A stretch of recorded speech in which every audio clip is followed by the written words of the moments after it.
Queremos introducir el tema con estas ideas y para hacer la reflexión a la luz del texto sagrado, del texto bíblico, queremos empezar por leer el texto de Ezequiel, capítulo 37, versículos del 12 al 14. El texto dice de la siguiente manera: por eso profetiza, les dirás, así dice el Señor, Yahvé, he aquí que yo abro vuestras tumbas, os haré salir de vuestras tumbas, pueblo mío, y os llevaré de nuevo al suelo de Israel. Sabréis que yo soy Yahvé, cuando abra vuestras tumbas y os haga salir de vuestras tumbas. Pueblo mío, infundiré mi espíritu en vosotros, y viviréis. Os estableceré en vuestro suelo, y sabréis que yo, Yahvé, lo digo y lo hago. Oráculo de Yahvé. Este texto que encontramos en Ezequiel capítulo 37, versículos del 12 al 14, es clave. Primero, está en el marco de nuestras lecturas correspondientes al quinto domingo de Cuaresma, pero también nos hace reflexionar en una realidad concreta. Cuando hay dificultades en un segmento de la realidad que impacta a la persona humana, es cuando tenemos la oportunidad de ser transformados. Ese es el concepto de resiliencia, el verdadero concepto de resiliencia. No es dejarse maltratar, sino es ni siquiera aceptar el maltrato o la violencia contra uno mismo como una forma de realización. Es decir, de lo que se trata la resiliencia es de enfrentar situaciones difíciles de las cuales no tenemos opción con la mejor actitud, con una actitud de aprendizaje. Y eso es ojalá lo que debería estar pasando en el marco de la cuarentena producto de la pandemia del COVID-19. Ezequiel está hablándonos de un contexto muy concreto. Deberíamos pensar y recordar a la luz del texto que habían acontecimientos políticos concretos en el marco del texto de Ezequiel. Para el siglo XVII a.C., que es más o menos el año 609 a.C., la muerte del rey Josías, uno de los referentes más importantes para el reinado de Judá, va a crear no solo un vacío de poder profundo, sino que va a impactar en el esplendor que Josías había logrado en su administración. Y esto va a hacer que, digamos, muchos pueblos y sobre todo ejes de poder, grupos hegemónicos que había alrededor de Judá, como fue el caso de Babilonia, pero también Egipto, comenzaron a ver a Judá como un pueblo débil y comenzaron a asediarle, poniéndole tributo. Esa fue la primera parte del sufrimiento que experimentó el pueblo de Israel. Entonces, en ese marco es que comienza un sufrimiento fuerte para el pueblo de Israel, pero luego surge la astucia de reyes como Joaquín, que tratan de hacer un pacto con Babilonia. Pero eso en realidad fue algo ingenuo, porque tratar de pactar con aquel que tiene intereses muy claros con el fin de lograr un cometido, como fue el caso del rey Nabucodonosor de Babilonia, no tenía sentido. Sin embargo, la gestión de Joaquín estuvo justamente caracterizada por la avaricia. Y al tratar de hacer un pacto con Babilonia para que le protegiera y para que le mantuviera su poder, lo que logró fue crear una sentencia o sentenciar el futuro de Judá. Porque al hacerlo, luego trató de burlar ese pacto y ya para el año 597 Babilonia toma la decisión de asediar Jerusalén, de destruir todo y de capturar a la población judía y llevarla sometida hasta Babilonia, allá por el año 597 a.C. Este es el escenario en el que justamente se da este proceso de dispersión. Ahora, debemos imaginar cómo eran estos procesos de sometimiento. Usualmente, y fue en este caso, según los historiadores, algo que ocurrió, las columnas de judíos que eran llevados desde Jerusalén hasta Babilonia eran migraciones que llevaban a la cabeza nada menos que la figura o o en la cabeza del rey decapitado. Era Joaquín el que iba encaminando, encabezando el desfile, pero era su cabeza. El rey iba decapitado como una forma de hacerle saber al pueblo que el poder del dominador era incuestionable. Así era como en la antigüedad se trataban justamente las diferencias en materia política. Y así es como la humanidad se ha venido comportando a través de los siglos, de forma deshumanizada. Entonces el pueblo de Israel llega sometido, humillado y habiéndolo perdido todo. Para un pueblo lleno de orgullo en su cultura, es decir, debemos reconocer que la cultura de Israel era y sigue siendo una cultura muy fuerte, a tal punto que perder el templo, todo el proceso de adoración al templo, debemos recordar la discusión que había entre judíos y samaritanos, entre el monte Gerizim y el monte de Sión, que debían adorar en Sión, decían los judíos y los samaritanos que en Gerizim. Esto fue una polémica que surge posterior al rompimiento de la monarquía con Roboam, y ese era el tipo de discusiones, y lo digo de esta manera, porque lo que debemos entender era el nivel de orgullo que había en estas culturas. Es decir, para los judíos, la situación de ser llevados cautivos a Babilonia, perder el espacio en el templo, perder su territorio, que como nación era importante, eran elementos que afectaban su identidad. Y de hecho, muchos judíos comenzaron a verse afectados y vieron el esplendor de Babilonia, vieron lo imponente y lo impresionante que era Babilonia, y algunos comenzaron a renunciar a su identidad judía. Ahí es donde aparece un movimiento, los judíos, como un movimiento fariseo, que comienzan a promover alternativas, mecanismos para resolver la situación, como la sinagoga. La sinagoga no existía antes de Babilonia. Surge en el marco de la dispersión babilónica y surge como justamente una reunión de hogar. Es decir, lo que busca el movimiento fariseo que comienza a permear la realidad judía en la dispersión babilónica es mantener la cohesión de un pueblo que está sometido a una cultura imponente, la cultura babilónica.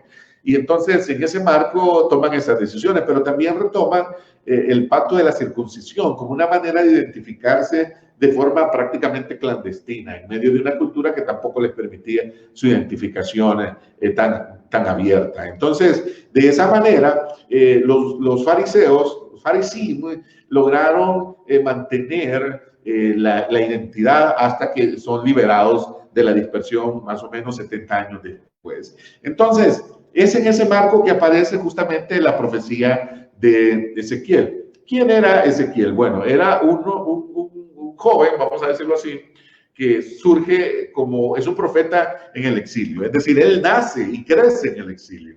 Él ha sido deportado siendo muy pequeño y le es dada su vocación profética en Babilonia. Él crece viendo toda la realidad de su pueblo en medio del exilio, y entonces comienza a desarrollar una voz profética que comienza a ganarse mucho respeto. En el versículo 33-32 dicen que acudían a escucharlo porque era un trovador de voz hermosa que sabía cantar.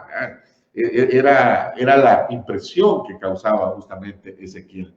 Debemos en ese marco pensar en lo que el texto nos señala. Por tanto, profetiza y diles, así dice el Señor Jehová, he aquí que yo voy a abrir vuestros sepulcros, pueblo mío, y os haré subir de vuestras sepulturas, y os traeré a la tierra de Israel. Allá hay una promesa, pero la profecía de Ezequiel está caracterizada, entre otras cosas, porque como dirían algunos, no tiene ningún tipo de pelos en la lengua. Ezequiel llama las cosas por su nombre. Y él mismo ha advertido muchas veces a los responsables del asedio de Israel, a esos nobles, sacerdotes, terratenientes que se unieron aquí, que quisieron hacer la alianza con Babilonia, que confiaron en Babilonia, aún a sabiendas que la actitud de Babilonia iba a ser tarde o temprano lo que ocurrió, asediarlos, sitiarlos y destruir la ciudad. Es decir, el sistema de ideas, la manera en que Ezequiel entiende la ética es con ningún tipo de componentes. Lo que plantea justamente Ezequías es que lo que ha pasado es producto de una acción concreta. Es decir, para el pueblo de Israel están enfrentando una situación, dice Ezequiel, que es producto de haber tomado malas decisiones.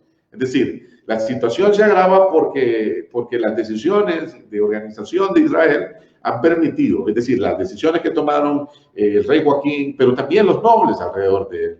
Entonces, pero a pesar de eso, el mensaje de Ezequiel es de parte de Dios diciendo, pero Dios va a tomar el control y Dios va a apoyarles en medio de su situación.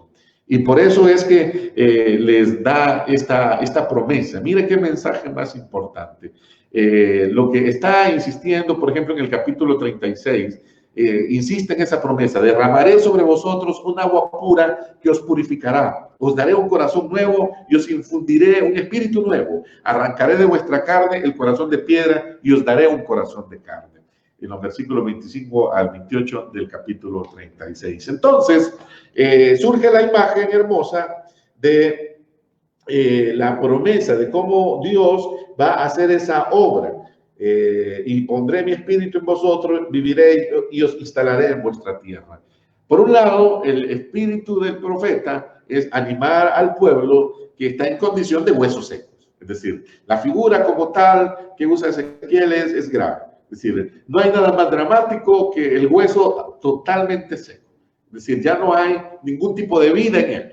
No hay ningún tipo de sustancia, no hay ningún tipo de sabor. El hueso está seco, ¿verdad? Ha perdido su vitalidad, pero aún a ese hueso seco, Dios es capaz de infundirle vida. Es una analogía hermosa, es una imagen poderosa que nos hace pensar en lo que Dios es capaz de hacer.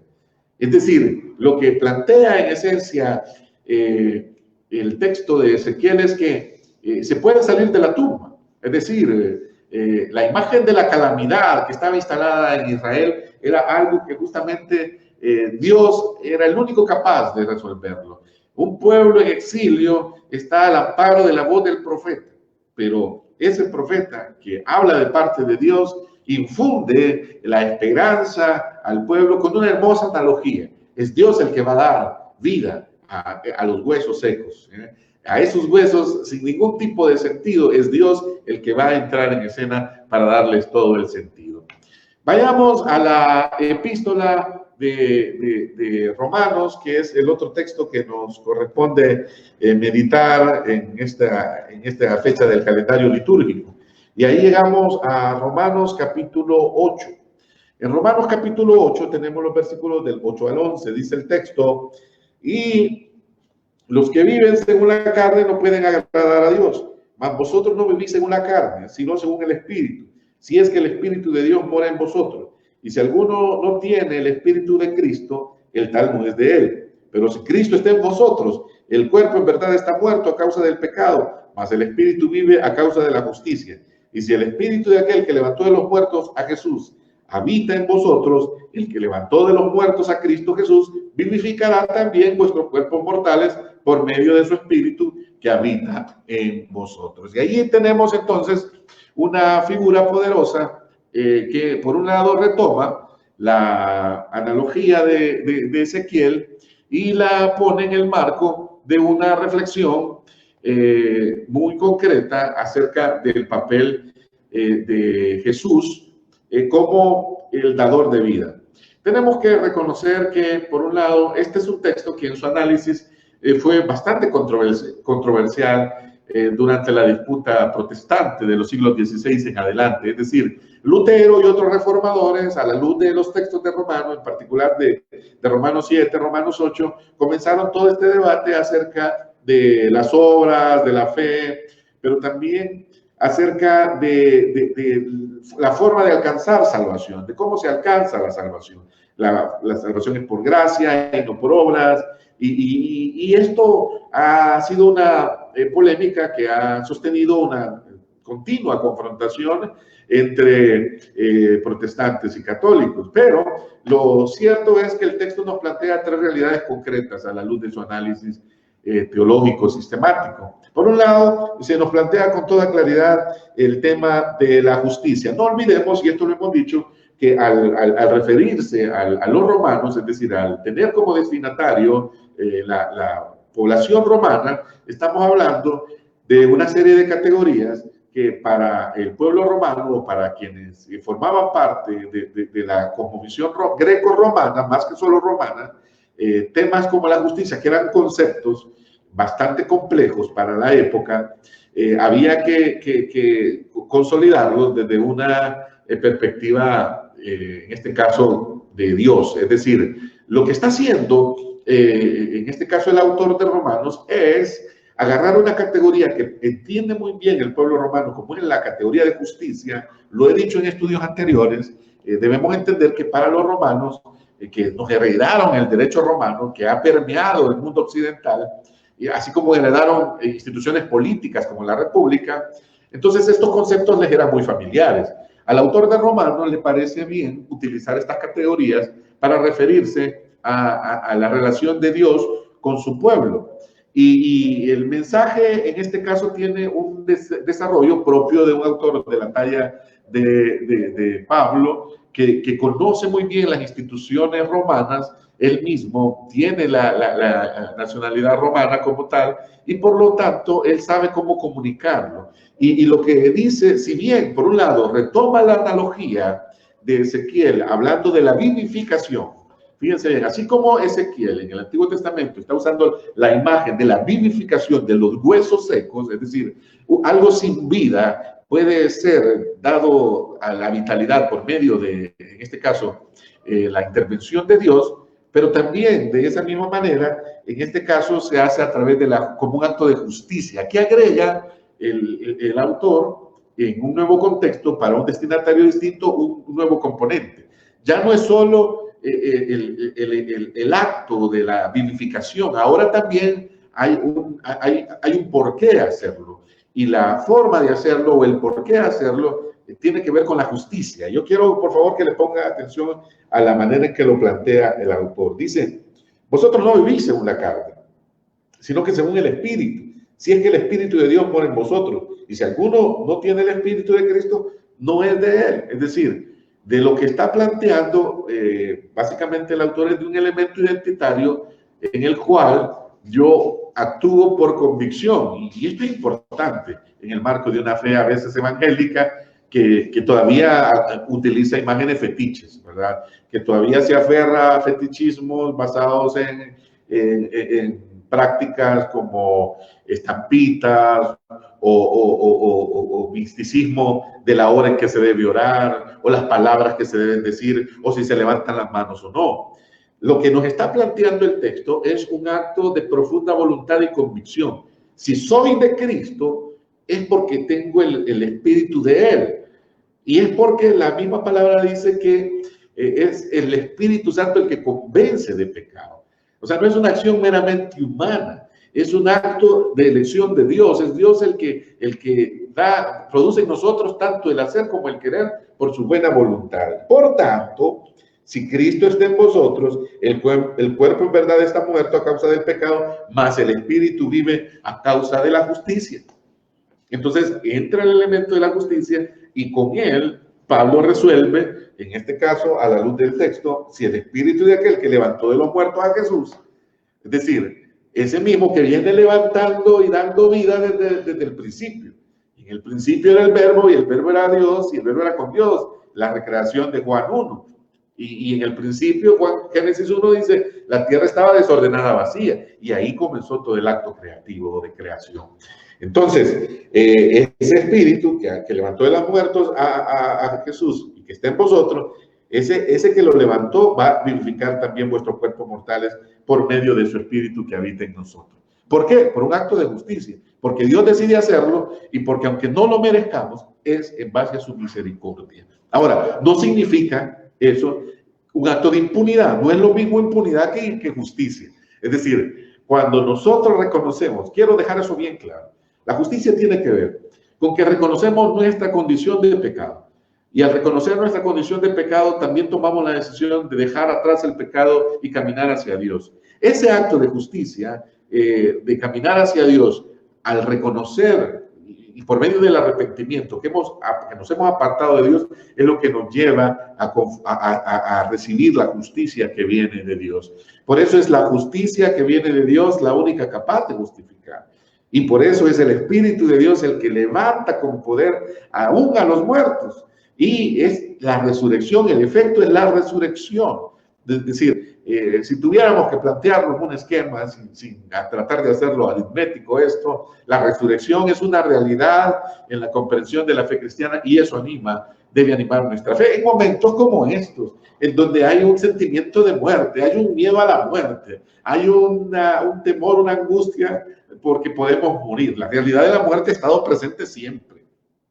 Nosotros somos los que nos olvidamos de que es muy probable que, como la palabra dice, está escrito que el hombre muere una vez y después el juicio.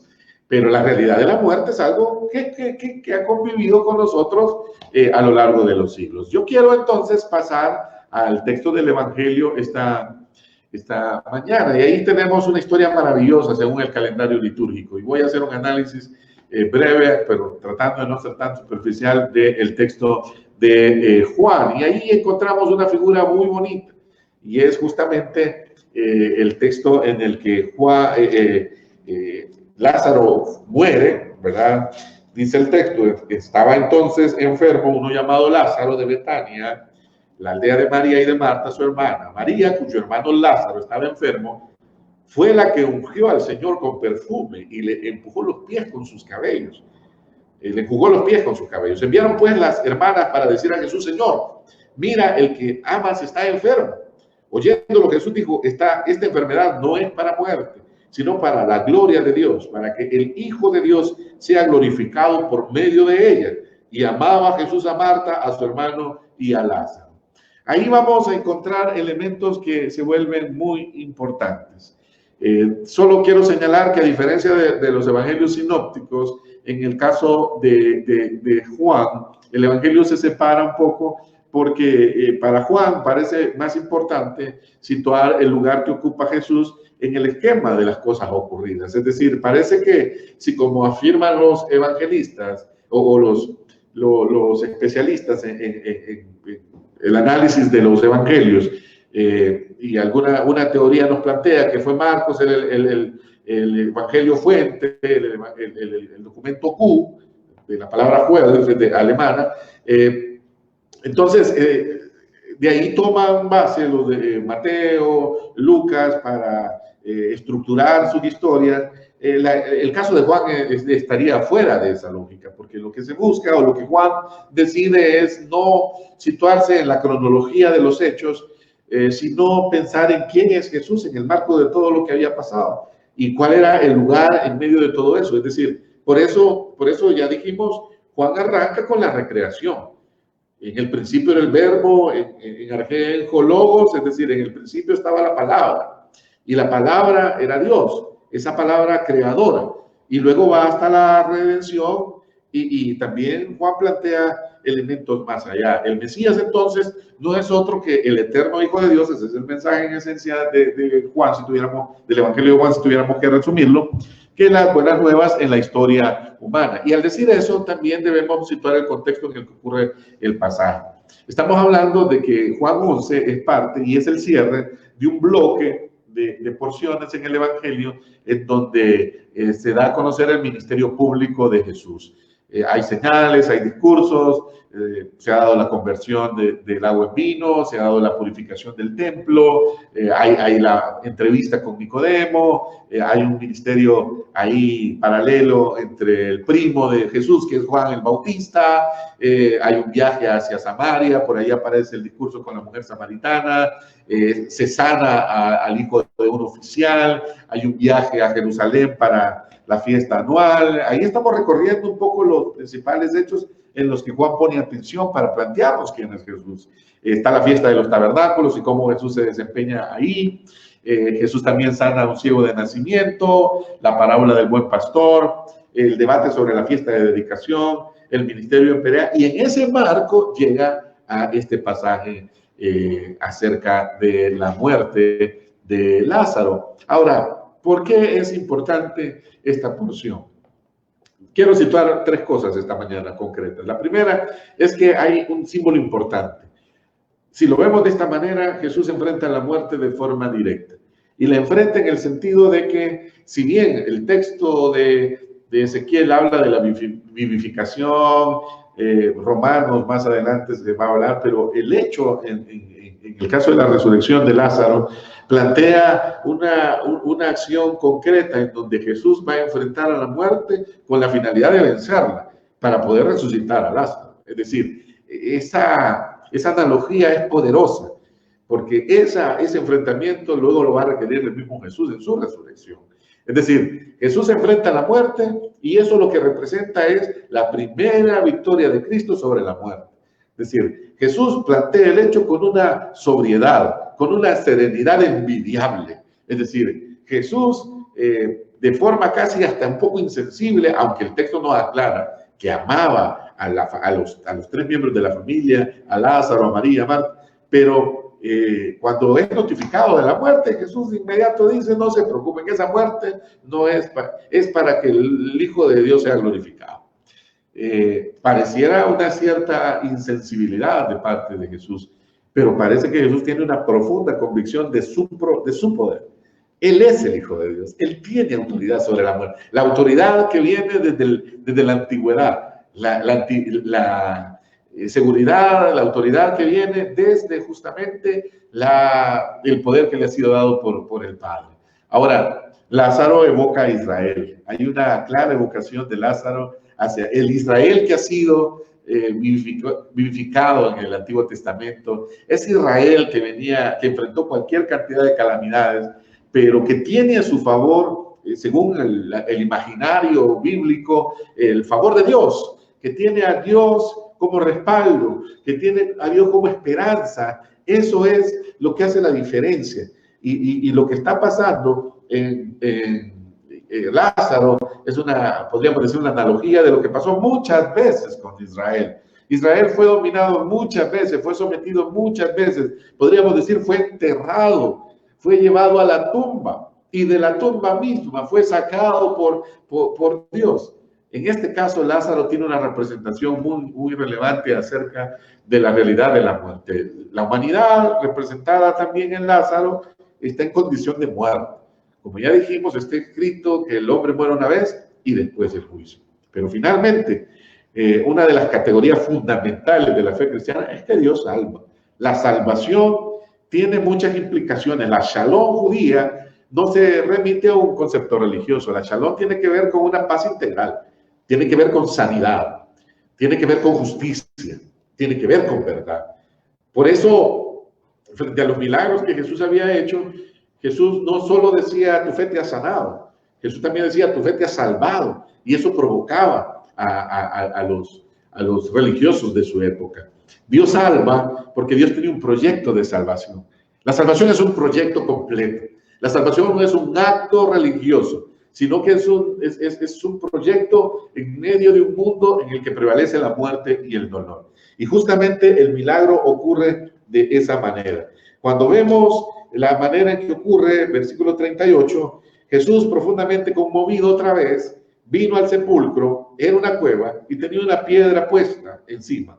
Dijo Jesús, quitad la piedra. Marta, la hermana del que había muerto, le dijo, Señor, hiere ya, porque es de 4 días. Es decir, el escepticismo es grande. Jesús le dice, no te he dicho que si crees, verás la gloria de Dios. Quitaron pues la piedra de donde había sido puesto el muerto, y Jesús, alzando los ojos a lo alto, dijo, Padre, gracias te doy por haberme oído. Yo sabía que siempre me oyes, pero lo dije por causa de la multitud que está alrededor, para que crean que tú me has enviado. Y habiendo dicho esto, clamó a gran voz, Lázaro, sal fuera.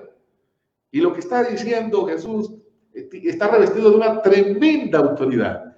Está cumpliendo el texto de Ezequiel. Está diciendo, está vivificando los huesos donde no hay vida. El cuerpo que tiene ya varios días de muerto está volviendo a la vida, está cobrando toda su vitalidad psicoorgánica, producto de la voz de Dios.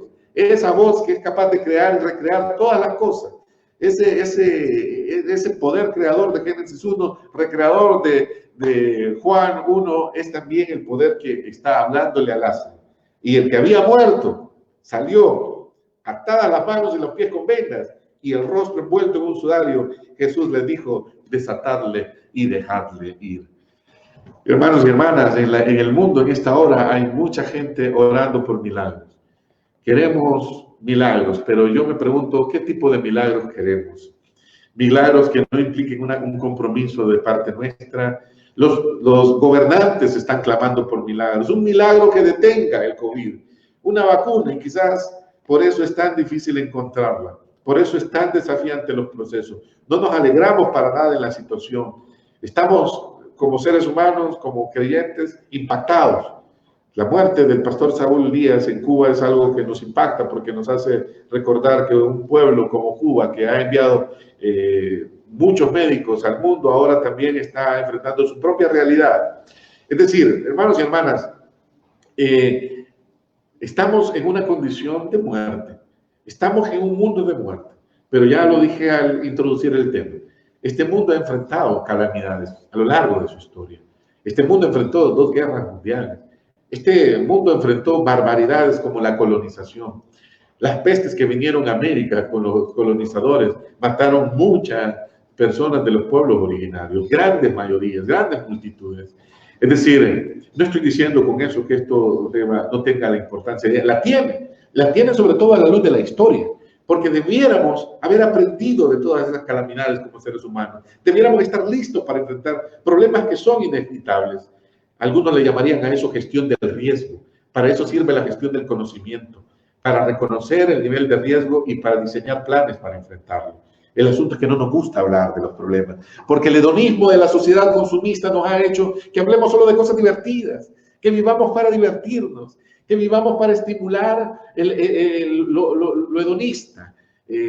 Nos aburre hablar de problemas y no nos damos cuenta que los problemas están ahí, que no los hemos elegido. Una pequeña proteína, como es el COVID-19, nos ha prácticamente sitiado y está a punto de quebrar las economías de varios países del mundo. Los huesos secos del consumismo. Eso es el problema en el que debemos reflexionar, producto de esta crisis. La humanidad ha llegado a un punto, hermanos y hermanas, crucial. No podemos seguir siendo lo mismo. Las economías no pueden seguir funcionando de la misma manera. El orden mundial en materia política, económica, la geopolítica está siendo transformada. 120,000 casos de contagio en Estados Unidos van a cambiar y van a configurar probablemente las próximas elecciones y probablemente el orden mundial. Es decir, hermanos y hermanas, debemos pensar en la seriedad que tiene la vida humana. Eso que para muchos economistas en macroeconomía es simplemente algo que hay que ver, o sea, números para consumo. No, la vida humana es sagrada. Esa vida que está siendo sacrificada en Siria, en Palestina, que en África, que en América Latina, producto de la violencia, que en el Triángulo del Norte, Guatemala, Honduras, El Salvador, está cayendo gran cantidad de personas producto de la violencia criminal. En México, impactada por muchas actividades criminales, las migraciones de Sudamérica, venezolanos, latinoamericanos migrando en busca de una vida mejor. No podemos seguir fomentando un sistema, un orden que no pone a la persona humana en el centro. Es decir, ese es el mayor desafío ético y moral que nos deja la lectura de la palabra en esta hora.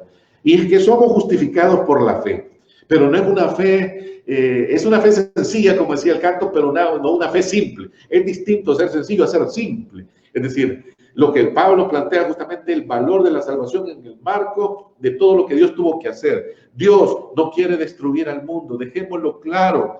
La palabra es clara al decir que Jesús no vino a condenar al mundo, sino para que el mundo fuera salvo por medio de él. Debemos tener la confianza, debemos tener la convicción, pero también debemos actuar con los 2 elementos fundamentales de la predicación de Pedro en el libro de los Hechos: arrepentimiento para con Dios y fe en Jesús. Eso puede transformar a la humanidad entera, eso puede convertirnos en una nueva humanidad, y eso es lo que debemos enseñar y eso es lo que debemos promover. Seamos levantados por Dios, que nuestra esperanza se levante, que nuestro ánimo se levante. No vamos a perecer. Dios tiene misericordia. Como cristianos reformados creemos en la gracia común y la gracia común está allí. usando a buenos y malos, usando esta situación, aún en medio de esta situación, Dios está obrando.